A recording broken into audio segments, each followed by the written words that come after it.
Hey, you're listening to the wrong podcast. Topics today include lines, links, and legal limbo. Wrong! What's wrong with you? What's wrong with y'all? What's wrong with you? What's wrong with you people? Wrong! You do have to tolerate it. It's my show. Hi, I'm Tim. I'm here to talk about politics, culture, religion, sports, and anything else you're not allowed to talk about in polite company. Issue number 1! Back of the line!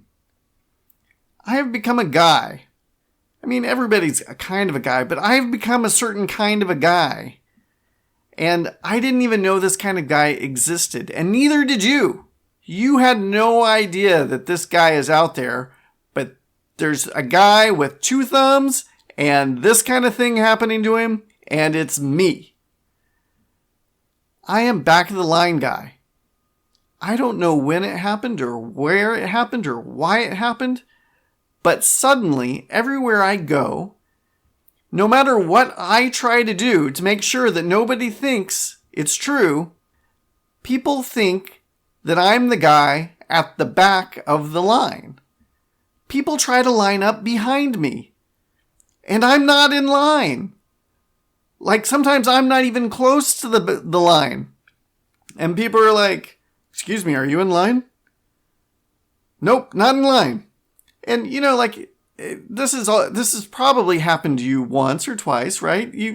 Somebody has said to you, hey, are you in the back of the line? You've said yes or no. This, like, happens to me, like, a freakish amount. Like, and I don't know what to do to stop it. And I can't get mad at the people behind me asking if I'm the back of the line. Because, you know, they're kind of doing the right thing, right, to ask. And, you know, they're not all in on a conspiracy to make me feel weird. But it keeps happening in random places. Frequently. Let me give you 3 stories. Like, 3 recent stories. Just to illustrate that this is happening. And my wife, the lovely Wendy, she will affirm everything I'm saying. People ask me if I'm the back of the line. A lot. Okay, I was at this hotel, and there was a line, you know, for the check-in. And I was back by the elevators, and I was at least 15 feet away from the back of the line. And I knew that somebody was going to ask if I was the back of the line. So I put my back all the way up against the back of the wall, okay? And then I moved all the way to the side as far as I could so that my head was under a plant. The back of the line is at least 15 feet in front of me. Like, I'm being absurd at this point, right? I've got my head in a plant. Sure enough, this woman comes up and says, excuse me, are you the back of the line? Wrong! Next story. I took my daughter to McDonald's because I'm a bad parent. Anyway, took my daughter to McDonald's, and I wanted to pull up the app to get a deal because McDonald's wants to give you free food, and I will take the free food. Especially if I'm going to order it already, right? And there's nobody in this McDonald's. Nobody. And if you've been in a McDonald's lately, you'll know that there's nobody at the front counter anymore. They don't have anybody there. They want you to use those little machines. And then if you happen to need the front counter, then somebody who's working the drive-thru or somebody working in the grill will step up and take your order in person. So there's nobody around, okay? And I am trying to be far away from the back counter because I'm looking at my phone. I'm not even facing forward. I'm facing sideways. And this woman comes in, and I can tell that she's trying to get behind me to get in the back of the line. So I start moving back. I move behind a pillar so that I'm not even in the front lobby anymore. I'm in the seating area. I move behind this pillar, and then I turn around so that my back is to the counter. And I'm looking at my phone, and this woman gets behind me. And I can tell what's happening. I know it. She doesn't know what's happening, but I know what's happening. She thinks I'm the back of the line. And I'm literally not even facing the counter. And she's trying to get behind me in line. And I say, I'm so sorry. I'm trying not to be in your way. I'm not in line. Third story. I was at this fancy restaurant. And there's like 3 hallways kind of converging to go into the bathroom, okay? There's 3 different directions you can walk into the bathroom. 4 different directions, actually, because there's stairs. And I am 12 feet from the men's bathroom. I am 40 feet from the women's bathroom. There is no one in this hallway. It's not narrow. There's plenty of space. 3 people could walk shoulder to shoulder down this hallway, okay? I am in this hallway by myself looking at my phone, and no one is anywhere close to me, okay? I'm not close to the women's bathroom. And this woman comes up from behind me and says, she says to me, male, me, he, him, guy, she says to me, excuse me, are you in line for the women's bathroom? And I point all the way down the hall to the women's bathroom and say, no, it's down there. And I didn't even realize it was it had happened again when she had asked me. Like, only like as I started to walk away, I'm like, oh my goodness, it happened again. Issue number 2, the worst. Okay, let me take you on a trip to Waiheke Island. I believe I'm pronouncing it correctly, Waiheke Island. It is a beautiful island in New Zealand. It is, it's a ferry ride away from Auckland, if you're familiar with New Zealand, and I'm like barely familiar with New Zealand. I just know that hobbitses are there. And this island is about 11 miles long and has about 7,000 people. And there is a crime spree happening on this island. And it's been going on for about 6 months. Starting last summer, I'll tell you about the first incident. Last summer, this guy goes out to his mailbox, and he opens his mailbox, and inside of his mailbox is a piece of bread with some barbecue sauce and a grilled sausage. And he goes, that's weird. But, maybe somebody was drunk and put it in there. Who knows? Didn't think anything of it until he opens his mailbox up a couple of days later and there's another sausage. And it didn't just happen to him. Lots and lots of people on this island are finding bread with some sort of sauce, sometimes butter, sometimes mayonnaise, sometimes ketchup, but bread, sauce, and sausage. Now, occasionally, there's no sauce. But I'll tell you what's always there. Sausage. Somebody is just randomly putting sausages in people's mailbox. And this island's kind of like a wealthy place to live. And, sometimes hippies live there too. Are they hippies down in New Zealand? I don't know. Somebody from New Zealand, tell me. Aside from hobbitses, do you have hippies? So, there's this guy. He's really wealthy. He owned this franchise called The Mad Butcher. And everybody's like, well, I bet it's him. Who else has got sausages to throw around? And he's like, no. I don't own the franchise anymore. I buy my sausages from the store just like everybody else. And even for me, sausages are too expensive to just go flinging them around in people's mailbox. So, people are like, who is this? And one guy, he's got a theory. He's like, hey, me and my friends, we have all been hit by sausages, except for one guy. One guy we know, he's our friend. He didn't get any sausages in his mailbox. It's probably him. And that made me think of a story. And if I haven't told you this story, I need to tell you this story. Because this is nutso. I had this neighbor. His name was Larry, because that's what his name was. And he said to me one day, Tim, look at this note I got. And he shows me this note. And this note, I kid you not, has been written by a crazy person. Like, just looking at the handwriting, and trying to figure out, okay, what kind of person is writing this note? It's a crazy person who wrote this note. And the note says something along the lines of, you need to get your dog to shut up. Your dog shouldn't be barking all the time. And Larry has a dog, but his dog doesn't bark all the time, okay? And he's like, I went and asked around the other neighbors who have dogs, and they got these notes too. Now, the neighbor on the other side of me, they had a bunch of yippy dogs, and for sure they barked a ton. And it was annoying.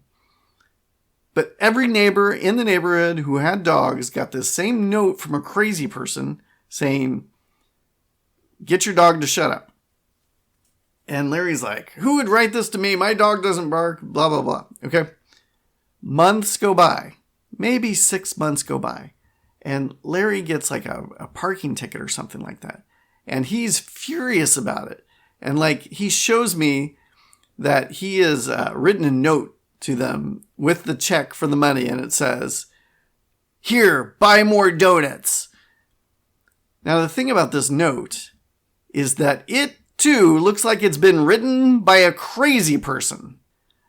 Except Larry is admitting to me that he has written this crazy person's note. So it doesn't take much to figure out who wrote the original dog note. And why Larry wrote one to himself remains a mystery, just like the sausages. Remember, I want to know what's wrong with you. What's wrong with you? If you'd like to submit a question, topic, or tell me how I was wrong, you can email me at listen@thewrongpodcast.com or submit a comment at my website, thewrongpodcast.com. And help me spread the wrong message. If you like what you hear, share it with your friends. Now it's my favorite part of the show. I was wrong. I was wrong. I was wrong. Okay, I got a bevy of comments about the last episode, so let's just go through a few of them. Listener Drew. This episode should have been called the hating episode. My wife, the lovely Wendy, she said, your podcast is turning into Tim rants about something, and I am here for it. And listener Susan, all the way from Germany, she writes in and says, your goth kid accent was the best. Thank you, Susan. Issue number 3, Finding Fault. I have a friend. He moved to Toronto for a year for his work. He was sent on kind of a special assignment. He packed up his whole family. They moved to Canada, and he had something happen to him in Canada that is the most Canadian thing I've ever heard. He was driving on his street where his house was, and he was going to turn right into his own driveway. And as he begins to turn right into his driveway, a taxi cab behind him feels he is not going quickly enough on this residential street and pulls up onto the sidewalk on his right and tries to pass him on his right while driving on the sidewalk. And so he pulls into his driveway with this crazy taxi driver trying to pass him on the sidewalk, and the taxi rams into him. And so the police come, they're sorting things out, everybody's okay, fortunately everybody's okay. And here's what the police say. Nobody is at fault in this car accident. You both need to call your respective insurance companies and deal with your own damage to your own car. Because in Canada, all car accidents are no fault. Nobody is at fault for any car accident. If you're involved, you're just as at fault as the other guy. If you don't want to be involved in a car accident, don't get in a car. That's the only way to avoid finding fault or having any fault assigned to you when there's a car accident. And like, I have a sense of justice, right? I'm sure you do too. Like, how is this fair? The taxi driver was driving on the sidewalk. Like, at what point is this no fault thing just absurd, right? Just absurd. Canadians, man. And for whatever reason, the Canadian legal system, they're like, hey, we've got too many other things to do. We don't want to mess with car accidents anymore. So they're just all no fault. And, you know, if you're going to move to Canada, just know that's what's going to happen. So I tell you that story to bring in this other listener comment. Listener Eric, he writes in and says, in response to my whole thing about how morality defines defines law, from my previous episode 77. He had a long comment, but at this point, I'll just read this one section. This is a whole nother thing. But I actually think we started going wrong, at least when we made no-fault divorce legal. And perhaps even further back, when we stopped making adultery illegal. Now, this piqued my curiosity because, I tend to agree that there are a lot of problems with no-fault divorce. And there's a lot of conservatives and a lot of Christians who are like, yeah, no-fault divorce is awful. Like, what? We shouldn't have that. That's caused a ton of problems in our society. What can we do to erase that? And what piqued my curiosity is, like, how did no-fault divorce come about? Like, it's not like just all of a sudden everybody's like, hey, yeah, let's just go ahead and make divorce no fault. Like, no, things like had to be in place for somebody for not just someone, like the entire country, every state in the union, liberal and conservative, were like, yep, we're changing the divorce laws. And they did it almost all at the same time. Like, really quickly, they all adopted the same posture towards divorce. And a few things I need to say about divorce before I get into the history of no-fault divorce. First, I think divorce is awful. And there's a joke that says, if you don't think divorce is awful, you haven't tried it yet. So, yeah, don't think I'm being flip about divorce in any sense. I think it's awful, and I want less of it. And I think everybody agrees, including people who've been divorced. There's also people who've been divorced who are like, it's awful, and it's also really necessary. And I don't discount the necessity of it at times. Another caveat is that some things are like 500 years in the making. Like, they're slow locomotive coming, and you don't see them coming until they're on you. But they've been coming for 500 years. And some things happen really quickly. Like, they're 5 months in the making. Like the day the Nazis decided to bomb Pearl Harbor, suddenly the world changed, right? Because that one thing. And parts of no-fault divorce happened really quickly and really suddenly. Some of them, were within a generation. Some of them were a couple of years. And some of them were brewing for 500 years or more. Second caveat. Some of this stuff I'm going to talk about, there's a chicken and egg dynamic. It's unclear which came first. Which come first, the chicken or the egg? Which come first, the chicken or the egg? Third, there's this absurd thing. People say, that 50% of all marriages end in divorce. And that is just not true. It's not true at all. Every time you hear somebody say that, whether or not you correct them, that's up to you. But you at least need to say, nope, that's absurd. And the reason it's absurd is somebody was looking at census data, and they were looking at the number of marriages in 1 year, and then they looked at the number of divorces in 1 year. And they just so happened to coincide that there were 50% whatever number of marriages there were 50% of that of divorces. So if there were 2 million marriages, there were 1 million divorces. And they're like, oh, dang, 50% of marriages end in divorce. And that's just dumb. You know why it's dumb? Because they didn't count the other 59 million marriages that were already in existence. So just before, well, I'll get into the numbers on divorce in a little bit. But just so you know, it's absurd. It's absurd to say it's 50% of all marriages.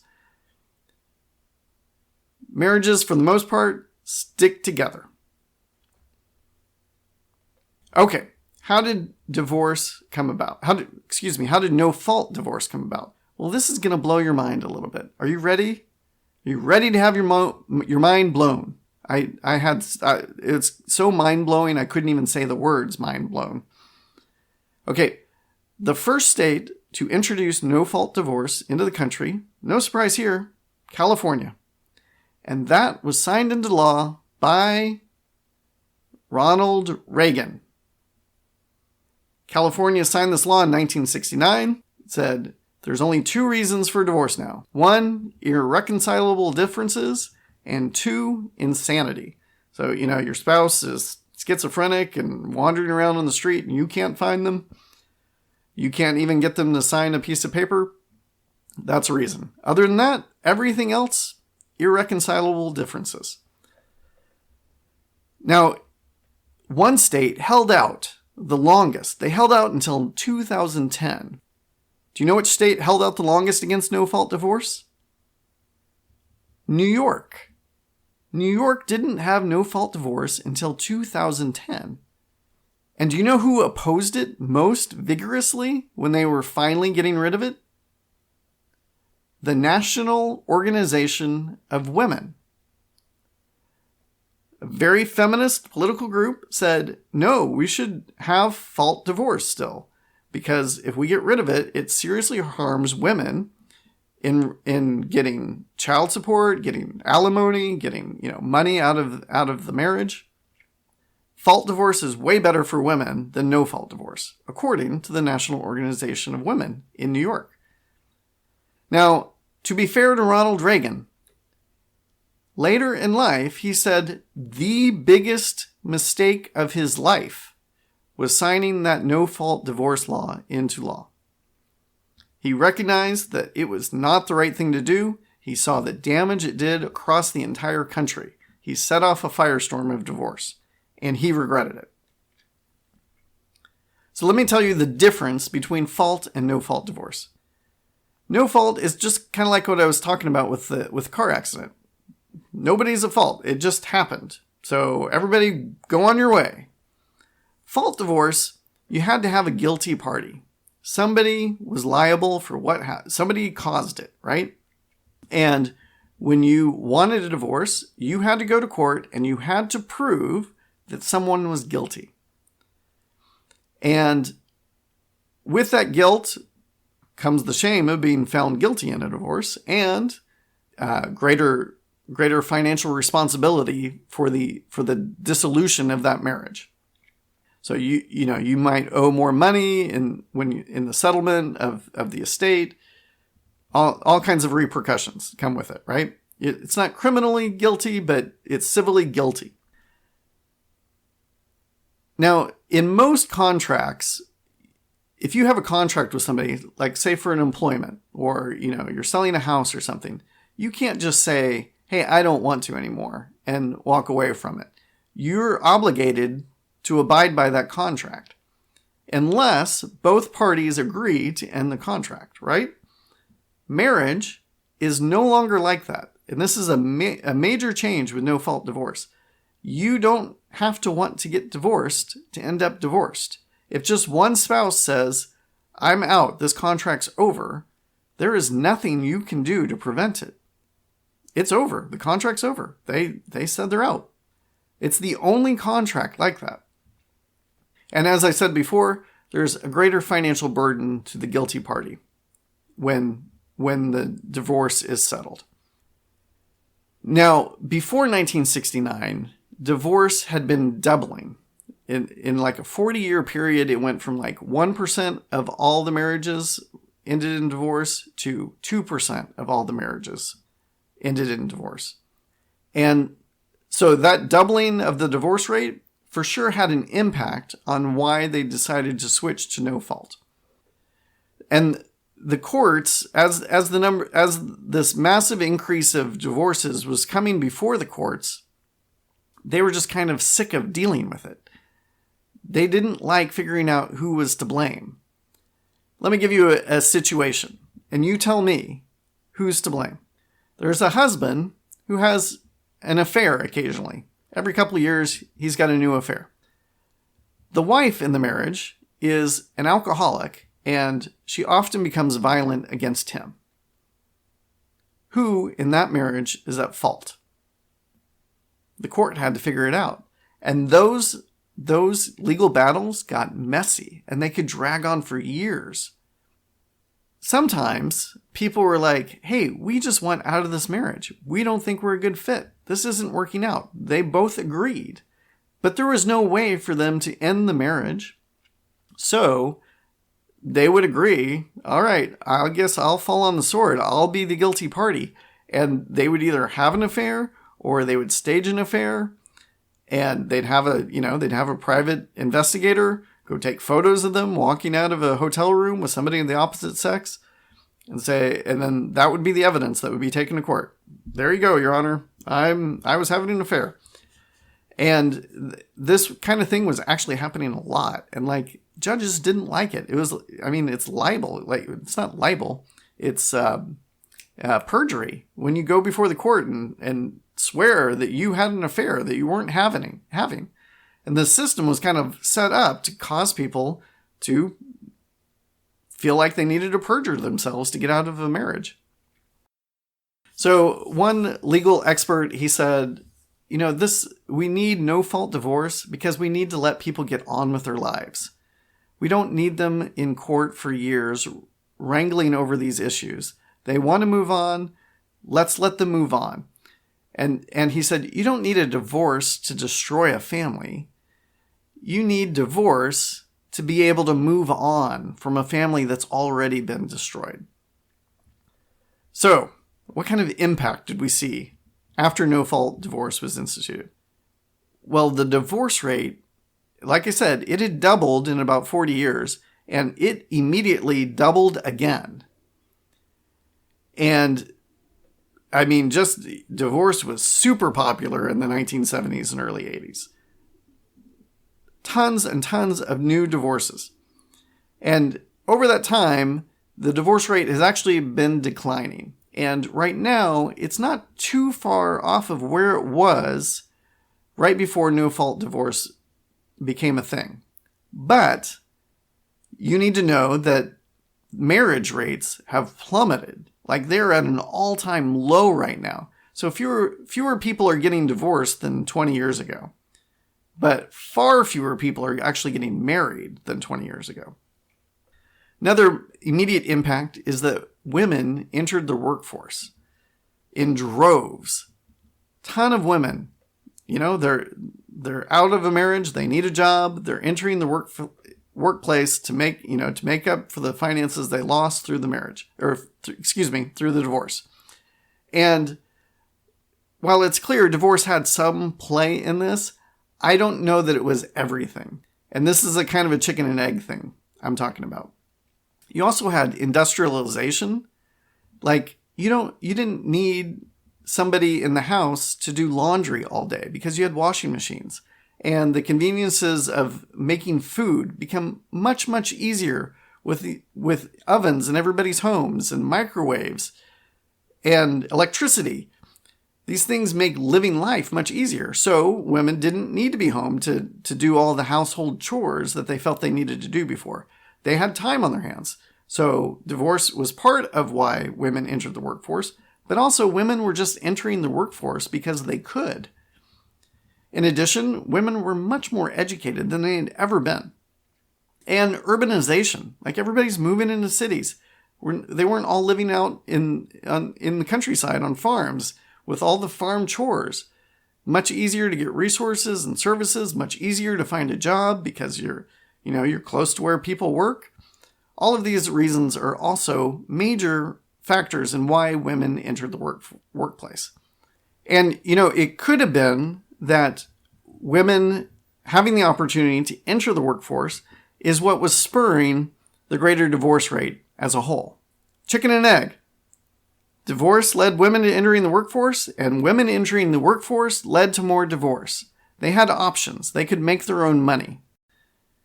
Now, you need to know that women overwhelmingly initiate divorce. Most divorces are initiated by the woman. And this has actually led to this weird thing where lesbian divorce rates are off the charts compared to straight couples because both people in that marriage are women. So the chances of it ending in divorce are much, much greater.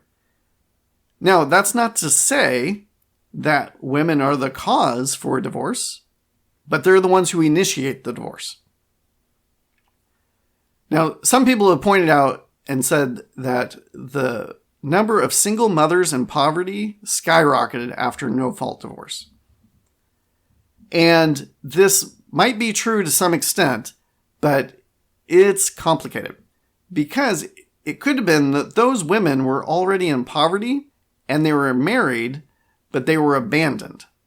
And so they were in poverty and they checked the married box on the census, but their husband had abandoned them. And for abandonment cases, like the husband had to be gone for like 3 years before you could file for divorce.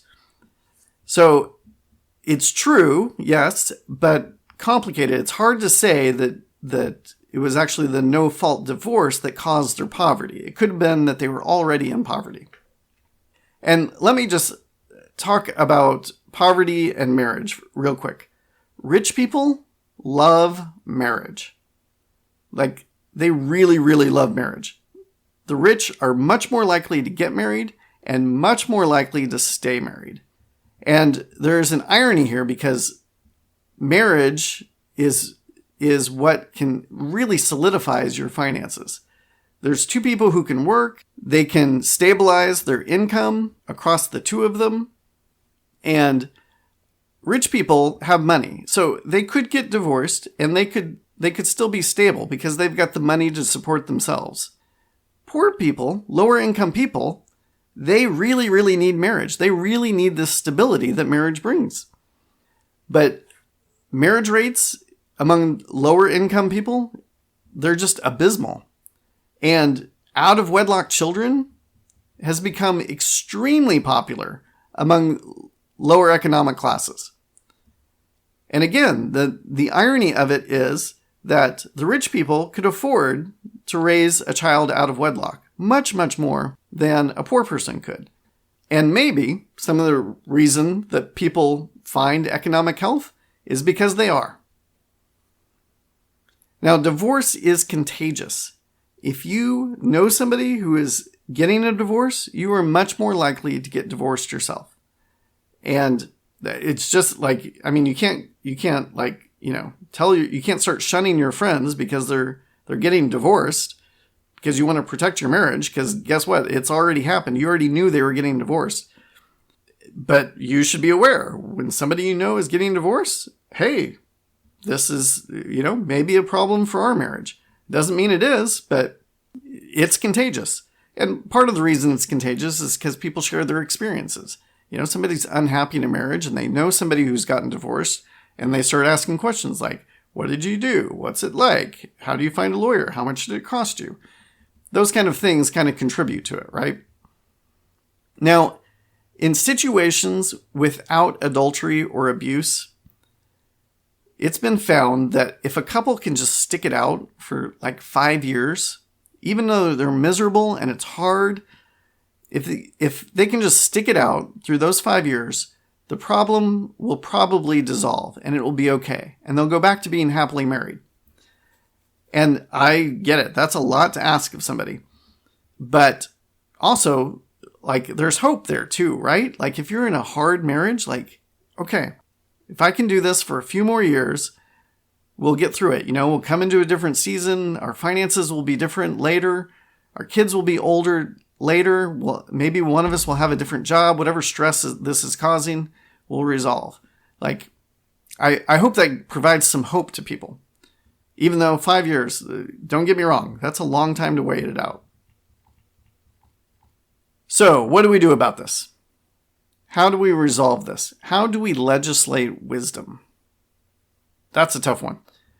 Some states to decrease the number of divorces happening. And divorce is bad for society. Like it hurts all of us when one marriage fails. It really does. There's economic impact on all of us. And because of that, some states are like, okay, we need to do something to slow down the rate of divorce in our own state. So one thing that some states have looked at doing is increasing the requirements before people get married. Waiting times, counseling, premarital counseling, things like that. The problem with that is that if we construct barriers to marriage, then people are like, well, hey, we want to be together, so we're just going to start living together while you make us wait it out for the next year or 18 months or whatever it is. Like nobody loves that you can get married at the drop of a hat in Vegas, but if you make people wait too long, then they'll just be like, well, we'll just live together. There's nothing against the law that says we can't live together. So we'll just start doing that, and we'll just start building a life without the legal protections of marriage until you give them to us. And a question I have for you is, if you have people do that, if you have them cohabitate without legally getting married, and they break up, isn't that worse than divorce in many ways? Because then both partners don't have the legal protections that marriage provides. The guy could just say, hey, I'm taking all the money. And the woman has no legal recourse against that. She's up a creek. Like, he took the money. And she can't file for a divorce, right? So you don't want to make it too hard for people to get married. You want them to get married.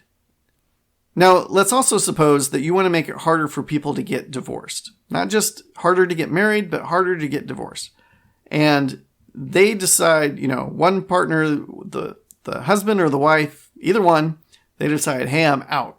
And they move out, they abandon the family, and they're not paying any child support to the spouse that's left behind with the children. Now, they can't get divorced right away. It's going to take some time, and they just have to wait. The abandoned spouse has to wait. Is that situation really better? To be married and separated without child support, is that situation better than to be divorced with child support? Which situation is really better for that family and for society as a whole? So here's my take. My head hurts. That's my take. Gosh, I don't know how to solve this problem. Again, divorce is awful. And I don't want people to go through that. But I also recognize it's necessary sometimes. And like that statement said, like, people need to be able to move on. I think probably what we should have done is we probably should have had more generous standards in our fault laws. Or we should have added some sort of mutual consent divorce option for people. I really don't like that somebody can just leave a marriage and the other spouse has no say in it. But sometimes people know that they're not going to make it work. No matter what you ask them to do, they're just not going to put that work into it. So maybe we, as awful as it is, we need to let them move on. But I could be wrong. If you think I am, let me know. Let me know why. I had fun and I hope you did too. Bye-bye.